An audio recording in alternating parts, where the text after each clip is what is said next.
Hello, and welcome to Wyverns and Weirdos Fathomless, a D&D podcast set in the world of Fierlor. I'm your Dungeon Master Darby, and joining me as always are Eddie, playing 𝗖𝗔𝗦𝗧, Mitch, playing Nerys, Laura, playing 𝗔𝗦𝗧, Jake, playing the Fish Man, Joe, playing Alton, Emily, playing Cerise, Zoe, playing 𝗖𝗔𝗦𝗧.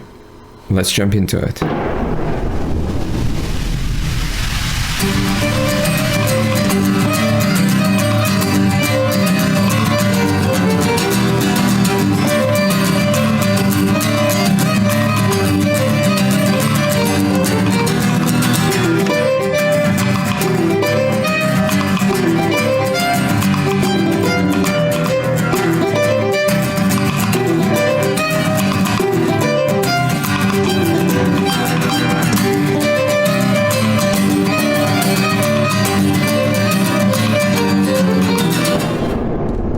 So, where we last left off, there were various discussions between the crews of the Polaris and the Red Phoenix. In particular, the most significant of which was 𝗖𝗔𝗦𝗧 calling Nerys out.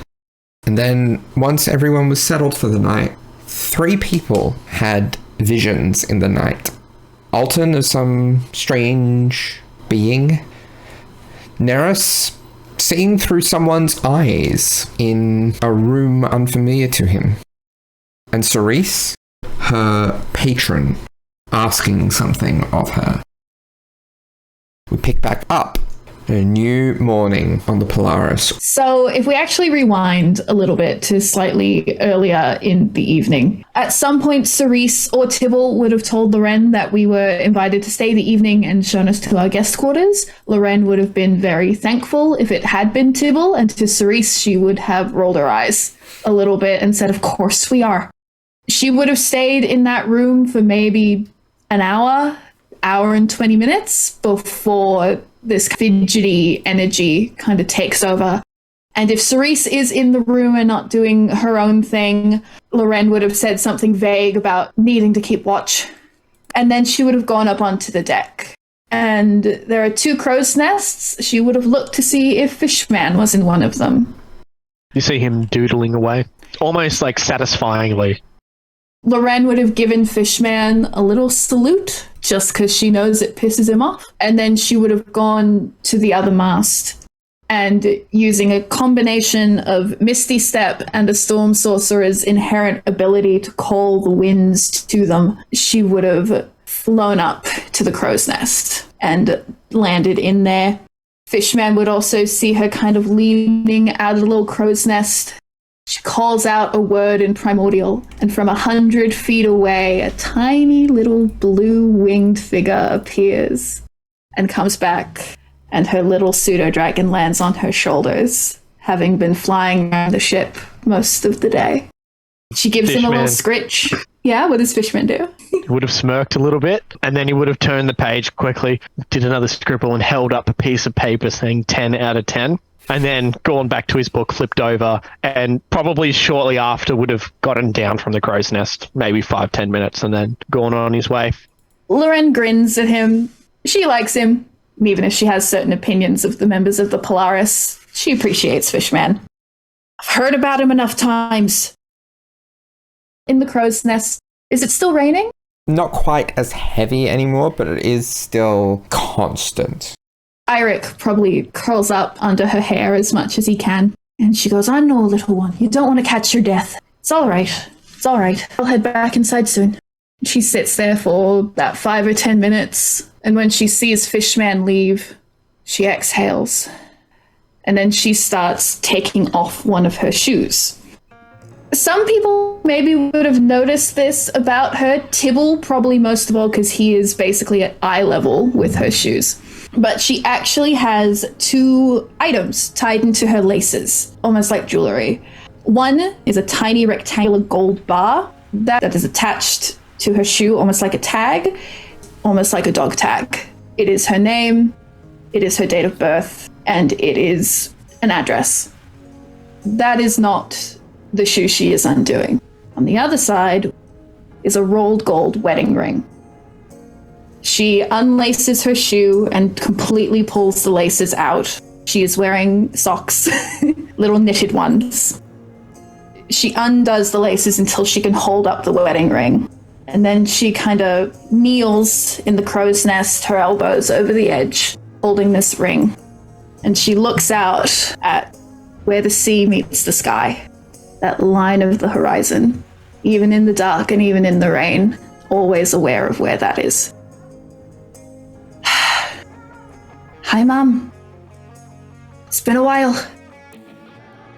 I would say I don't know if you can hear me, but I've said that enough times that if you can hear me, you're sick of it, and if you can't, it doesn't matter.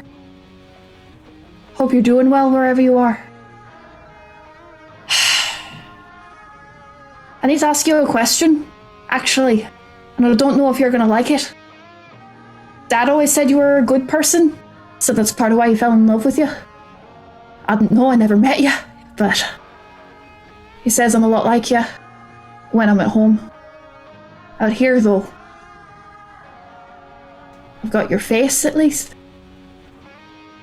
I don't know. I've never heard your voice, but for some reason I can hear you, and I feel like you're telling me that I'm being a bit of a gobshite, because I'm not. Well, and she kind of flops back completely, almost teenager-like in her movements, and Iric kind of scuttles out of the way. Well, I don't think I should. Why should I give them everything? Like, Ma, I'm a pirate. Is it not my prerogative? Like, I should have an advantage, shouldn't I? No, but I can hear you. I can hear what you're saying, Ma.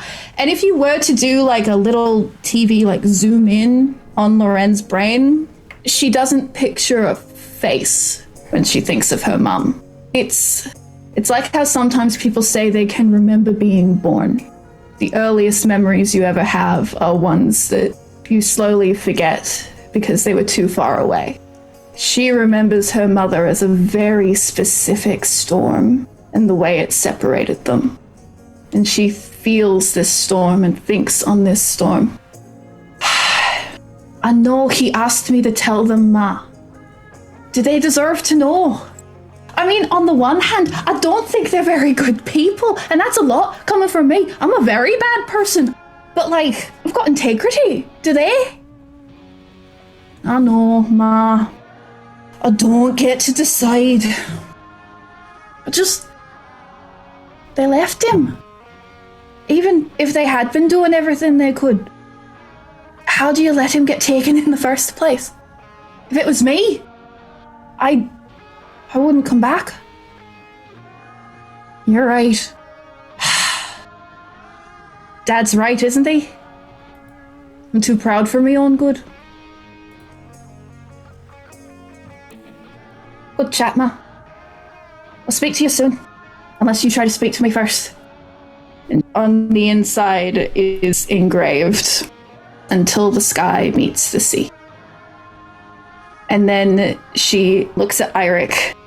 All right, better do it now before I lose my resolve. And then she once again uses that sorcerer ability to fly 10 feet just through the power of wind, gets down onto the deck, immediately realizes she only has one shoe on, and is like, well, and just kind of walks with one unlaced shoe and attempts to find any of the senior officers, but she does almost out of duty, as she does not want to. All the officers' quarters are near each other, but there is one door she thinks she should go to.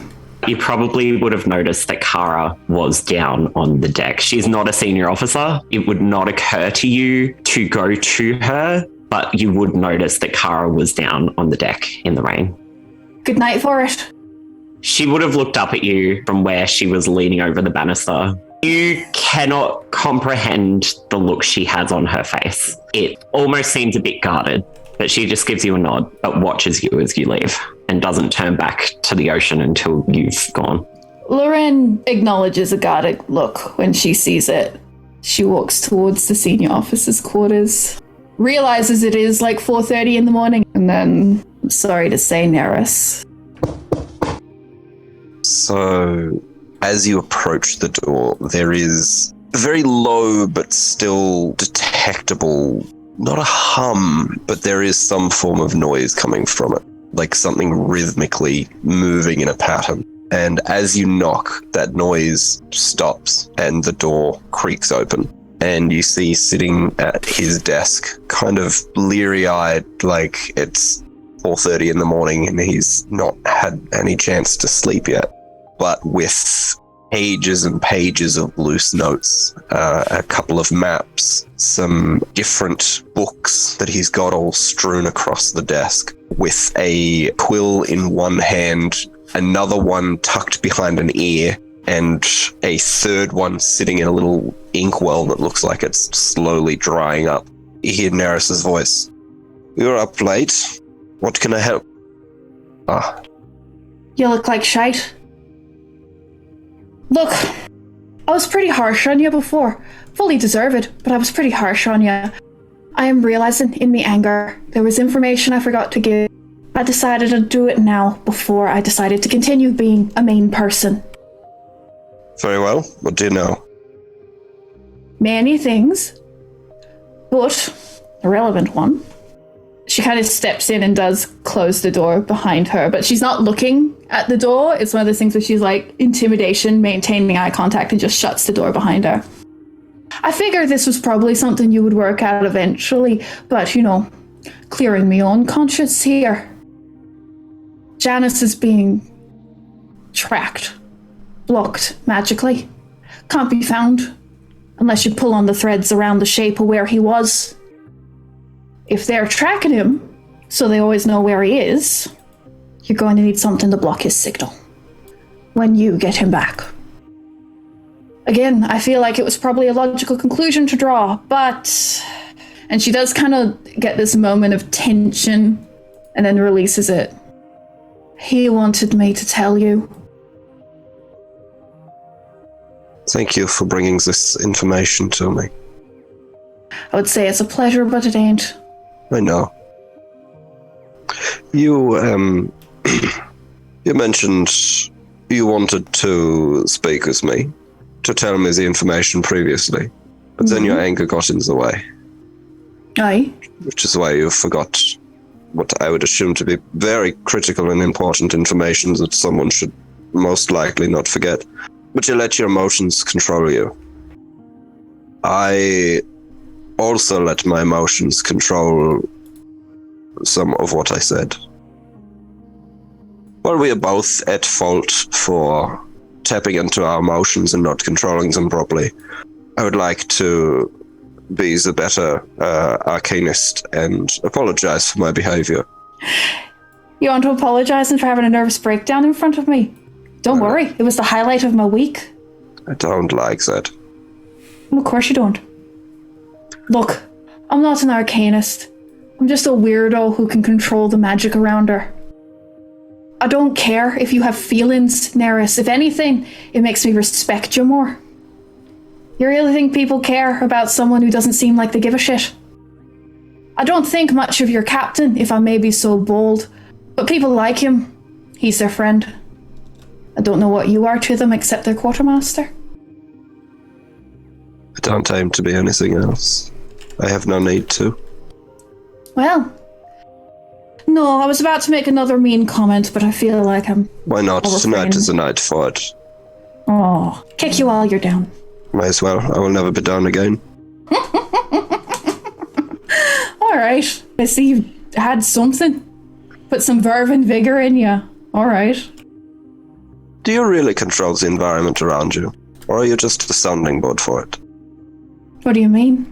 You said that you're not an arcanist, that you merely control the environment around you. You book types love to put people in boxes, don't you? That's how it feels. Does it have to be what it is on paper? Magic runs in me blood. I can change the wind, I can stop the rain. Is that not the magic around me? Can you do any better? I have no interest in things such as trivial as the weather. Alright. Had a whole conversation with me about the storm, but I'm sure I'll believe you this time. Was there anything else that you forgot to mention? Your toad sure looks nice. Thank you. I feed him very well. They seem to neglect your plants for him, though. They all look like shite. Yes, they are all dead. Well, you certainly aren't a green thumb, then. I'll take my leave of you. Have a lovely night with your books and your boxes. I sure hope you have anti-scrying magic somewhere around here. I will do what I can. Thank you very much for bringing this to me. Anytime. And she turns, I assume, to see a giant pile of broken glass. You do not. The floor is nice and clean. There is nothing on the back of the door. Oh, okay. She wouldn't have noticed if there was a picture on the back of the door before, so she exits. Probably finds Eirik crying sadly in the hallway because she wouldn't have brought him in because she is mean to Nerys, but she does not want his toad to get eaten. And then she would return to her and Cerise's room and she would get as much sleep as she can. For reference, Nerys will stay awake for the rest of the night, just studying and poring over all the notes that he has. Lorraine might have seen Alton just walking by as she goes back to bed, and he looks about the same as he always does. There doesn't seem to be anything different, except for the fact that he obviously does not want to talk at this stage and just strides right by. And this is about the same that Alton has looked after every one of his visions. No one is ever quite aware just what Alton has dreamed of what has contacted him over the night. And in this evening is the same. No sounds came from his room, perhaps some sounds of footsteps as he paced about after he awoke. And he looked the same as always as when he left. But this vision happened, and it was unlike any other previous visions. It didn't only leave Alton with the usual sense of fear and foreboding, it also left him with confirmation. After Alton had spent quite some time pushing away the panic, controlling his breathing, trying to get himself under control, he looks to the ceiling and he says, "So I was right. It was her all along." Speeding things up, I see. Are we going to get a move on that already, or only took nearly 2 centuries? Can I at least know how long I have left? No? Fuck, you never even spoke to me until now. There's no response, just the beating of his own heart. And after a moment of stillness, he leaps to his feet. And he starts frantically searching about his room, grabbing out all his possessions, his machinery, his weapons that he's been working on and repairing, and adding his own machinations to. He gets out some medical notes. He gets out an essay that he started writing about non-magical healing and socioeconomic status. He gets out a piece of parchment that he'd stored away in waterproof wrappings, and he takes a look at this blueprint, none of which is in his own hand. And he just wilts, finding this all so lacking. He walks out of his room, totally composed, passes by Lorraine, passes by anyone else who may be on the deck, and he will sit down by the deck and look out to where the sun will rise. He removes his dark shades, and he's just going to sit and watch the sunrise and think about how many, many years can pass, but absolutely nothing has changed. Tara would be there and she would see you and she'd give you a nod, but unless you tried to talk to her, she would, regardless of where you are, turn back and watch the sunrise over the storm on the sea. Alton would give a nod in return, and I think he would probably sense there'd be some kind of solidarity in that, but he does not wish to speak at this time. He'll just watch the sunrise. And they probably eventually go down to the kitchen together. They'll eventually go down to the kitchen together. Silence over, work time now. All Don't right, actually speak time. until they get to work. Oh yeah, while Alton is rummaging through his room, looking at all of his possessions, he will come across the drawing that Fishman drew for him of Alton and all their senior officers standing on the ship together looking happy. And he'll just kind of look at it for a moment, expression kind of unchanging, and then he just puts it carefully in the center of his desk. What else are people doing come this morning? Cerise at this stage has probably woken up. She spends a little bit of time wandering about the decks, just looking deep in thought.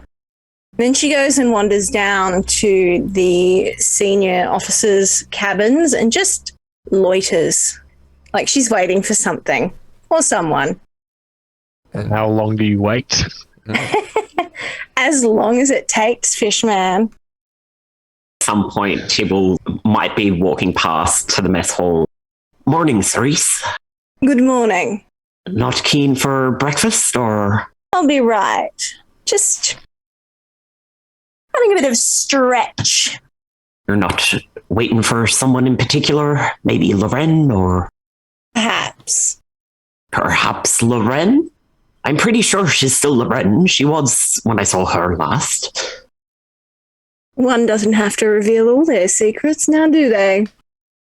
Well, if it has to do with harming or kidnapping my crew, I'll kill you myself. But otherwise, as you are. Tibble gives like a very genuine grin, and he taps his little mouse nose and then heads on down to the mess hall. You're waiting a long time, and no Fishman. Every single other person probably would have come out of their quarters except for Fishman. You could probably gauge which door is his from that, but you were still waiting.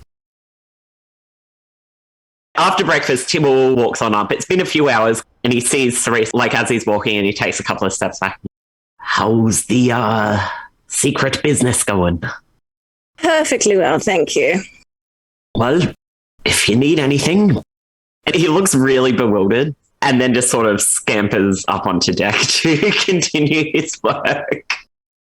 Cerise does, at some point, wander back to the cabin that she was given with Loren.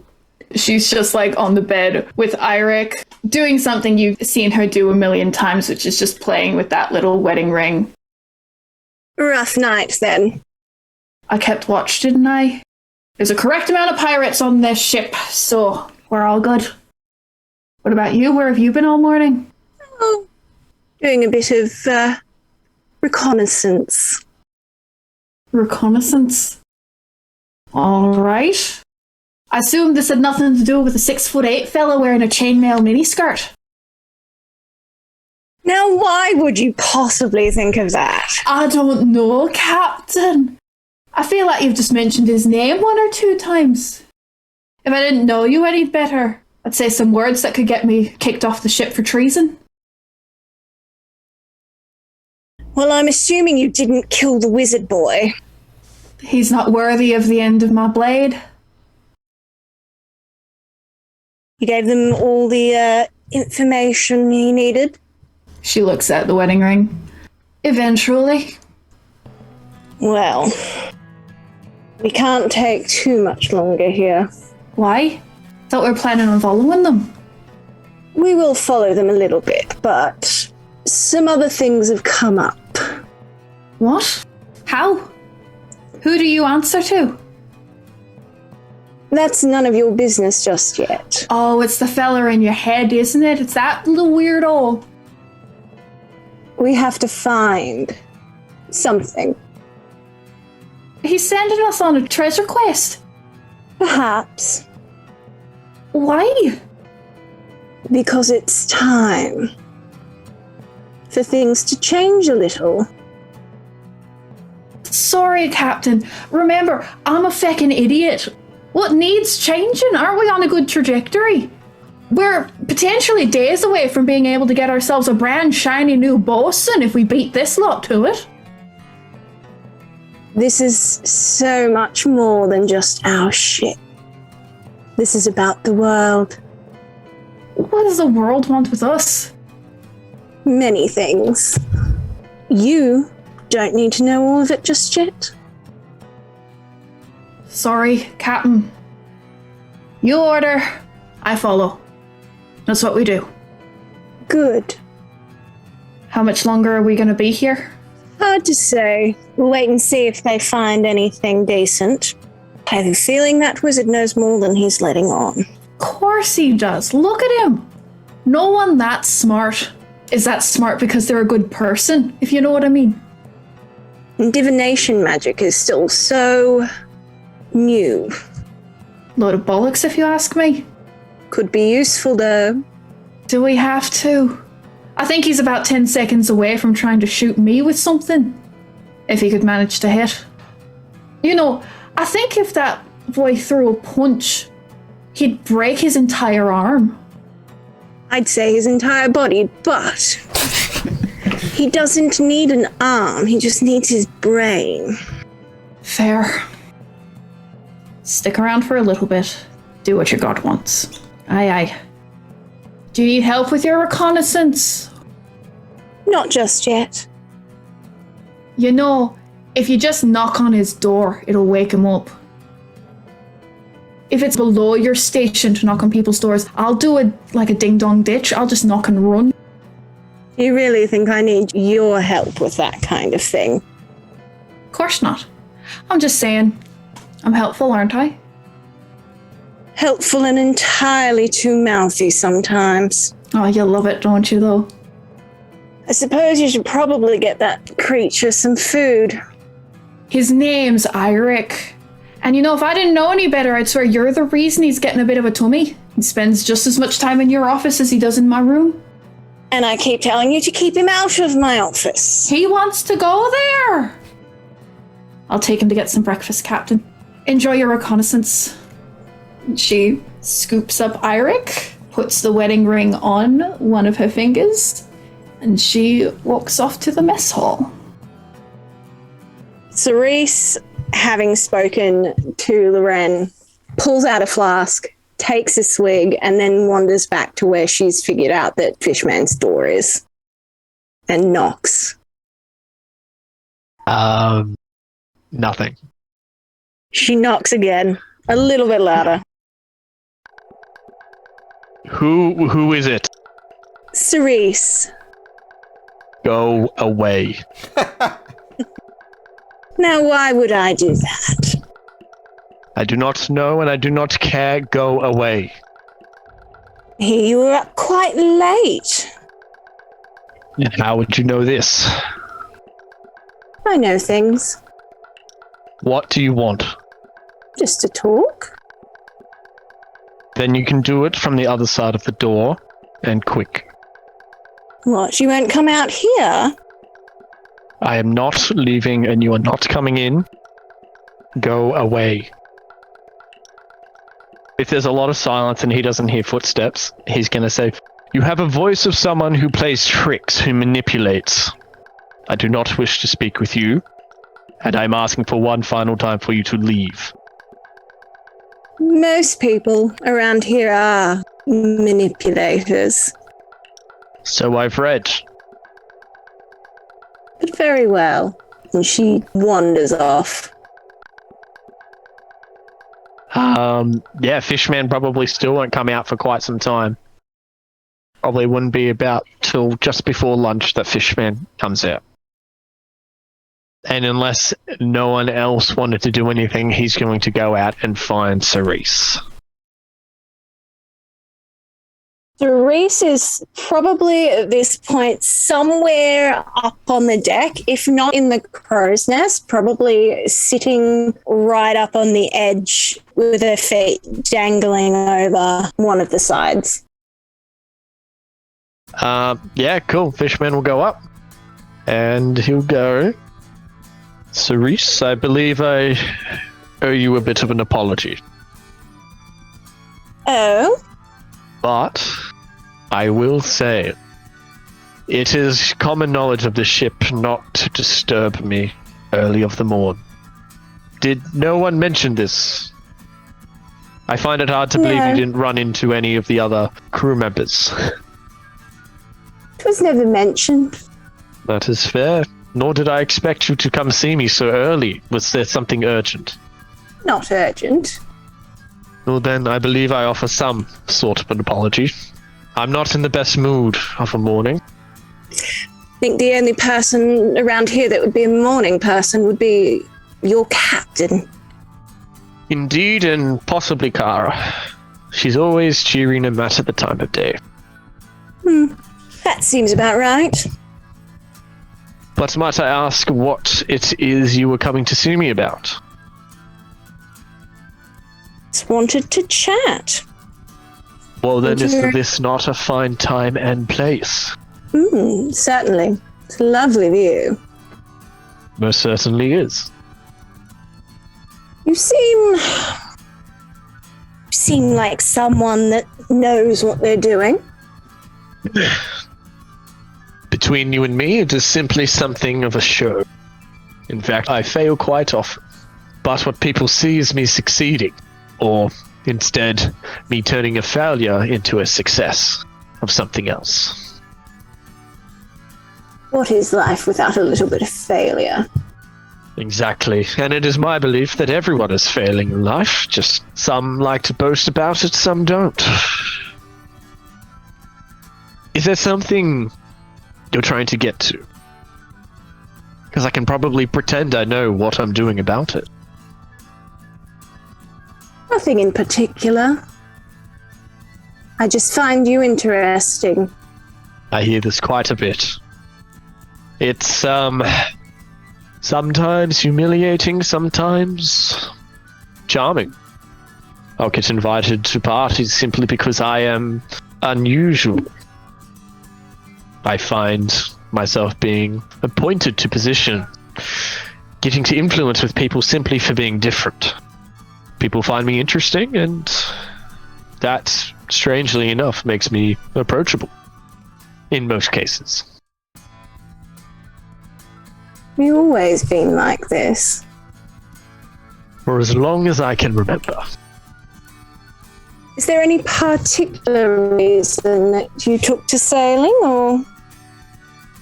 How have you been speaking with any of the other crew at all aboard this vessel? There is something quite significant that happened recently that I think you would have probably heard of. And it does tie into why I got into sailing in the first place.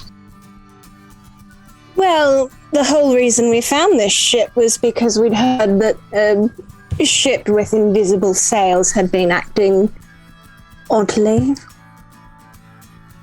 Well, do you recall the name 𝗖𝗧? Would Cerise have any idea of this name? Roll me an Arcana check. Arcana. Okay. 19. 19. Okay. I would say for a 19, probably not. No, can't say I have. 𝗖𝗧 is a giant of a beast. A dragon turtle. Quite large and many times our ship, who we recently confronted. Or more so, they confronted us. We managed to put up a good fight, and in the end, 𝗖𝗧 ran away. Despite it being many more sizes than our ship. Much larger. 𝗖𝗧 was after me. Specifically. I have been looking for 𝗖𝗧, but did not quite know what I was looking for until that point in time. That is why I got into sailing, is to find out what I have been looking for. As silly as it sounds, I wasn't quite sure, and I've spent many years trying to find this out. Only until recently, aboard the Polaris and its crew, find that out. I have to say, the Polaris continues to be full of surprises. That it is, and you don't know the beginning of it. The Polaris has given me a lot of opportunities, and for that I am grateful. I boarded a mercenary vessel in the first place because I deemed it the best way to find what I was going for, offering a good medium of freedom and funding. You've been on many vessels then? I've been on quite a few, yes. Most of my adventure has been with none, but a small part of it has been with many a crew. Have you met me before, perhaps? Because I don't recall at all ever running into Captain Thunderbolt before, until our fated encounter just recently. No. I would have remembered running into you. But yes, that is why I sail. And I'm hoping to again find this dragon turtle and find more answers, perhaps get some sort of vengeance. I'm still not sure exactly what I'm after, but I believe one of my priorities is to find 𝗖𝗧 again. Most rarely know what they're after. And what of you? Surely Captain Thunderbolt is after something. Everyone is. I have my missions. Confidential, obviously. For now. That is ominous. And yet you won't yet tell good friends, as he points to himself and those around him. Perhaps things are not solid enough to be said out loud just yet. So you're waiting. Yes, much like you. I would put it that I'm searching for something. I'm actively trying to find something.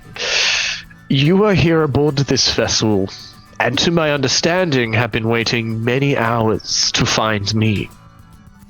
It seems that you are waiting for something and not finding it. Doesn't sound too urgent as well, if I might add. Perhaps not. Fishman's going to crack his shoulders back and put them down on the boarding. And again, he does this a lot. He'll arch his neck backwards and then throw his head downwards towards Cerise. Do you ever put off this act, this veil of secrecy? Your image, it's... Again, I once pointed out, I know there's something else behind there, but you don't show it. And just to who would you show it? Loren, perhaps? There is no one around here that I would. Except one. It's not Nerys, is it? The skinny little wizard boy. No. He may be skinny, and he may be a wizard boy, but I do not see him as little. He holds up his own and does a lot around the Polaris. And despite him not really showing it, he does have quite a large heart. I think that's the nicest thing I've ever heard anyone say about him. People often do target him for insults, and I find it quite unjust. Word of warning, don't insult Nerys around me. Noted. So, who is this person then? Because I'm starting to believe it's me. Perhaps. Or maybe there's something else I'd like to show you. And what would that be? What, you haven't guessed? Well, ultimately, what I would like you to show me is Cerise. But all you show thus far is Captain Thunderbolt. Perhaps that's all I am anymore. I doubt that very much. Cerise doesn't exist. Does Fishman notice any kind of shift here? That's a... Ooh, hang on. Oh my god! He should do insight more often. That is 25, Darby. And Emily. Cerise, what does Fishman glean with a 25? When saying that Cerise no longer exists, she does seem to be sincere. The facade does sort of drop a little bit, and there is a little hint of sadness there. So it is just Captain Thunderbolt. Correct. And no one else. No outside influence. No person behind the mask. Not in the manner you're asking. And then in what manner, and please, I do insist, without all of these uncertainties, these maybes, perhaps, what have you.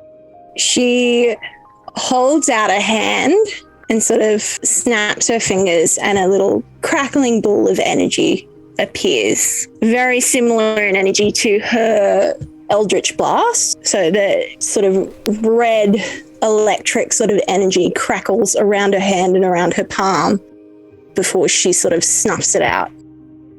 Everyone has to get their power from somewhere. Indeed.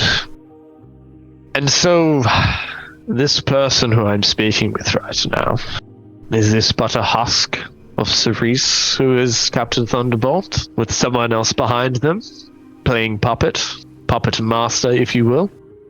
Or is this simply a new you? Simply a new person. Well, then, I like the new, despite not having known the old you. You know, I believe you shot me with that magic that you just tried to do then before. I did. I would apologize, but it was just business.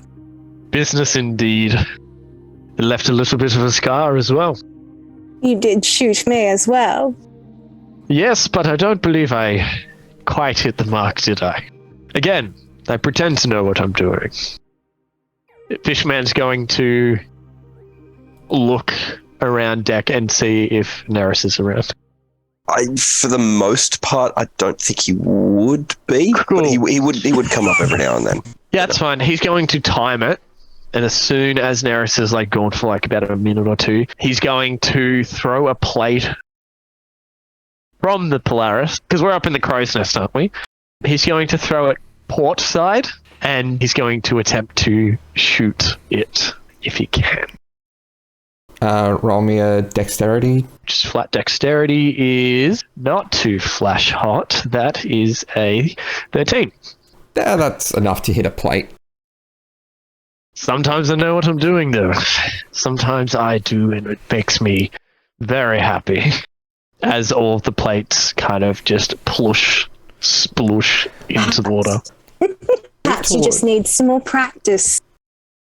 So, Rue, as they want to do, not being required to eat or be present in the mess hall and not really feeling a part of the crew as they drift in and out, or, Fishman and Cerise having their crow's nest rendezvous, Rue instead is just wandering out onto the deck. They have, in fact, installed, with much excitement, the long feathers that Loren gifted them. Some around the little capelet, which is still looking quite warm, but they've put some of the smaller black feathers around there. And then the long red and black feathers, almost like a crest kind of arrangement along Rue's hat that they always like to wear. And they're looking very pleased with themselves.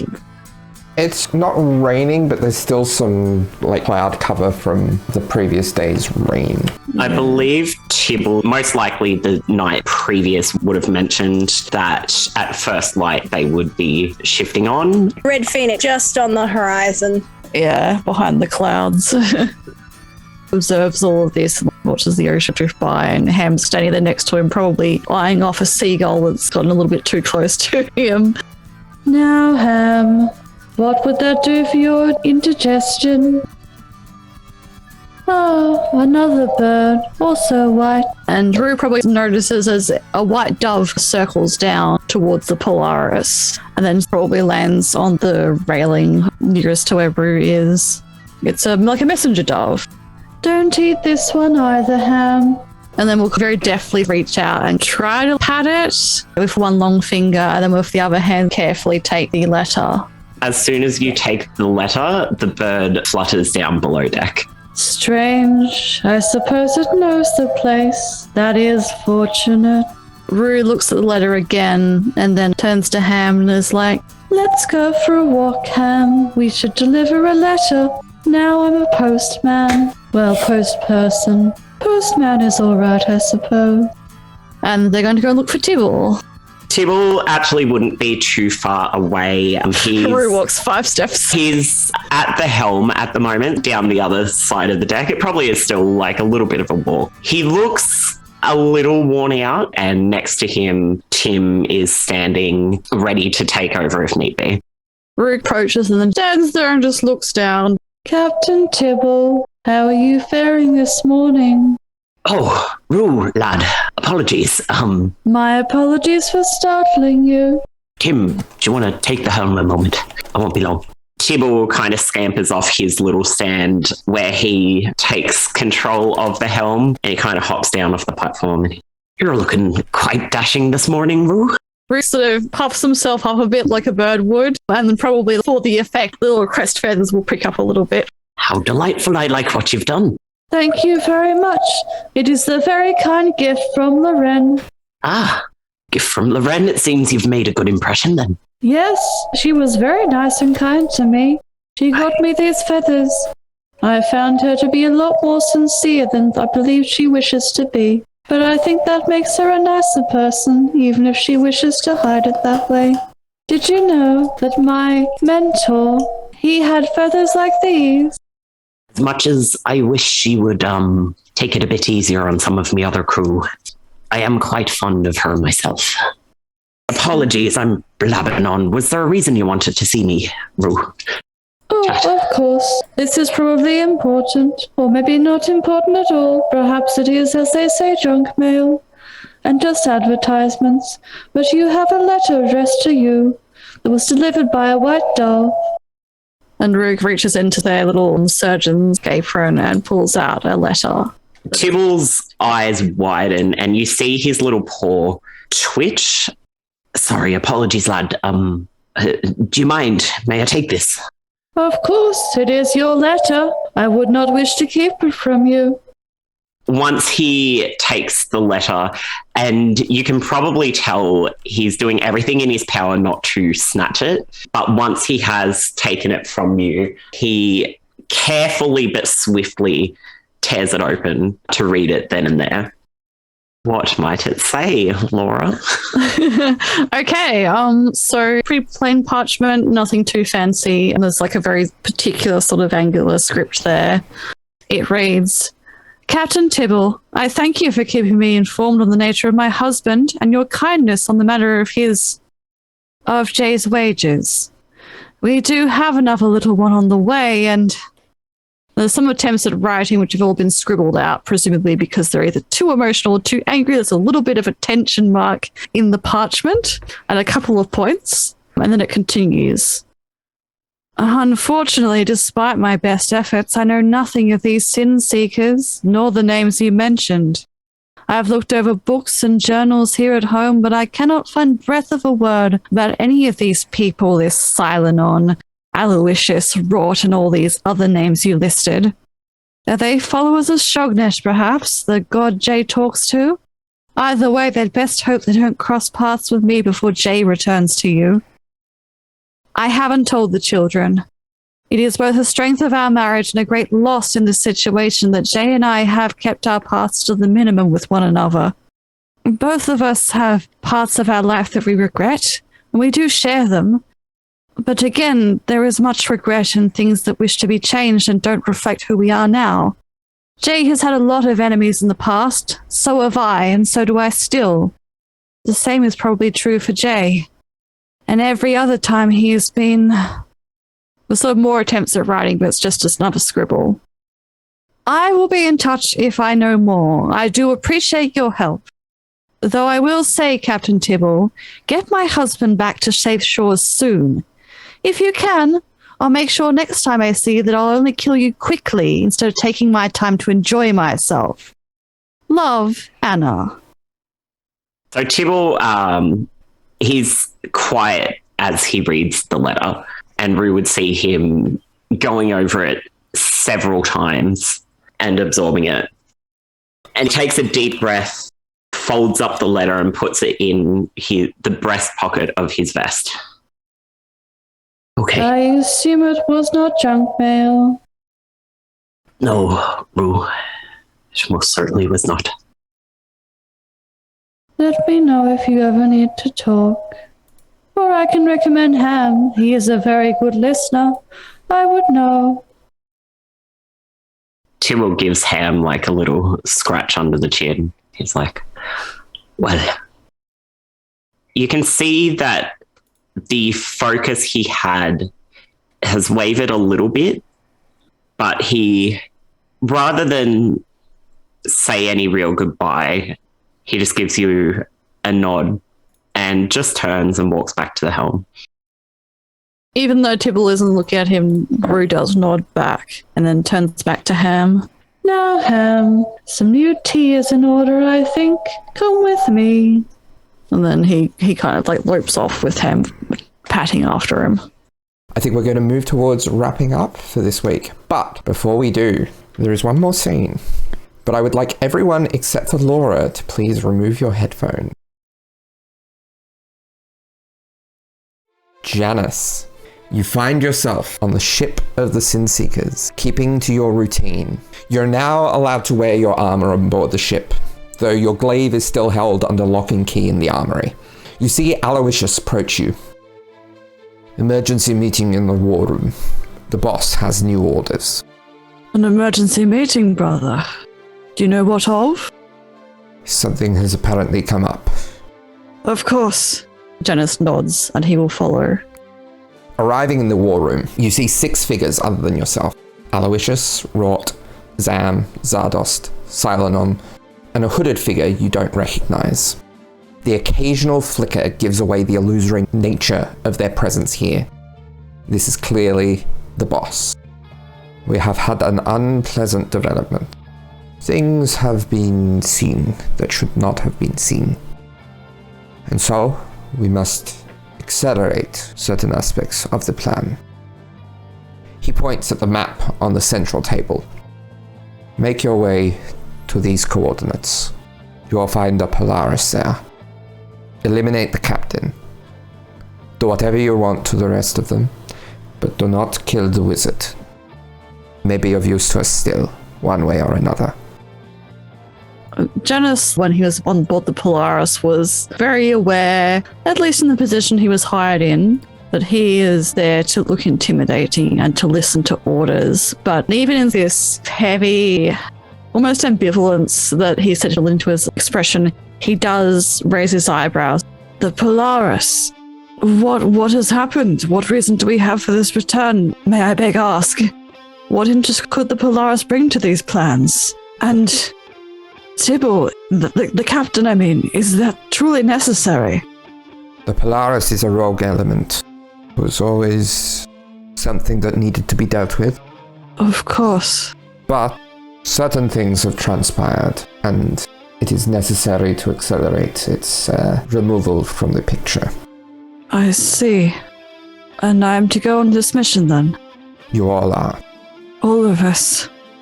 Yes. And we must kill the captain and do whatever with the rest except for Nerys. Yes. The wizard still will have use to factor into what is to come. Of course. And a shadow goes across his face, metaphorically speaking. Then it will be done. The Polaris will be boarded, and we shall bring a most dreadful storm. All right. So that is where we leave it for this week. See you next week, everyone. See you next week, everyone. Bye. Thanks for listening. Bye. Toodles. Oh, motherfucker. The second we did the close, my computer was like, ooh, internet connection is unstable. It's because you had to talk, so then they passed on from Zoe to you. Yeah. Absolutely. Yeah. While you're doing that, can we all just revel in the sheer brilliance that is Jag?